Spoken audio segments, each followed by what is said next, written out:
I'm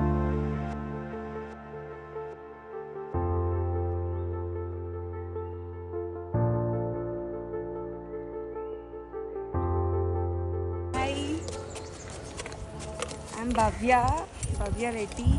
So I have just joined horse riding 40 days ago.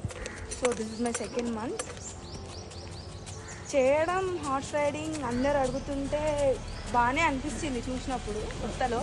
But later నిజంగా ఎవరైనా ఏదైనా experience అయితేనే అర్థమవుతుంది హౌ డిఫికల్ట్ ఇట్ ఈస్ అని. అందరు చూసి ఎవరైనా చెప్పొచ్చు ఇది అయితే చేయొచ్చు.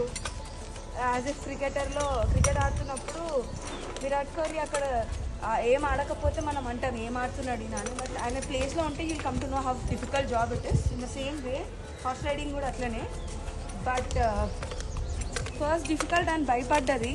కొన్ని రోజులకి దీంతో ట్రావెల్ అవుతూ హార్సెస్తో ట్రావెల్ అవుతూ వాటిని చూసి వాటిని అర్థం చేసుకొని of course it's difficult job two. But ఇష్టంతో చేస్తే ఏది డిఫికల్ట్ కాదు మనకి. The same way horse riding కూడా అంతే నాకు. అండ్ ఈ హార్స్ పేరు రావణ్. చాలా అగ్రెసివ్. ఎస్పెషల్లీ మేల్ వస్తే మాత్రం చంపిస్తుంది, అస్సలు ఊకోదు. దీనికి చాలా మంచిది చెప్పాలంటే. బట్ స్టిల్ చాలా అగ్రెసివ్ హార్స్. దీన్ని కంట్రోల్ చేయడం అనేది చాలా డిఫికల్ట్ టాస్క్. కానీ మేము నేర్చుకున్నాం. We have learned how to do it. It's because of our sir Naveen గారు. ఎక్స్పీరియన్స్ చెప్పాలంటే చెప్పినా కదా ఆల్రెడీ. యాజ్ ఎఫ్ చూడడం వేరు, పర్సనల్గా ఎక్స్పీరియన్స్ చేయడం వేరు దేన్నైనా.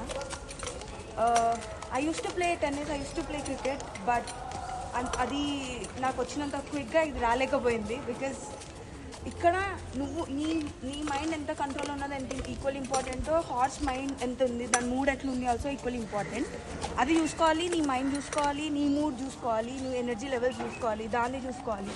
రెండింటిని మ్యాచ్ చేయగలిగితేనే you can become a good rider. ఆ విషయం నీకు ఫస్ట్ డే నుంచే అర్థం అయితే తప్ప you can't do it well. So హార్స్ని మేనేజ్ చేయడం కూడా it's a very great thing and you need to learn. అది చాలా important to manage horse, to know the history of horse. Because a horse ఎట్లుంటుంది అన్న విషయం నీకు తెలియదు. అది ఎంత ఏజ్, దానికి ఏమేమి అలవాట్లు ఉన్నాయి ఇంతకుముందు.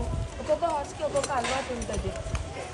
ఆ అలవాట్లన్నీ మనం తెలుసుకోవాలి సో దట్ నీకు ఆ చేయనికి అర్థమవుతుంది.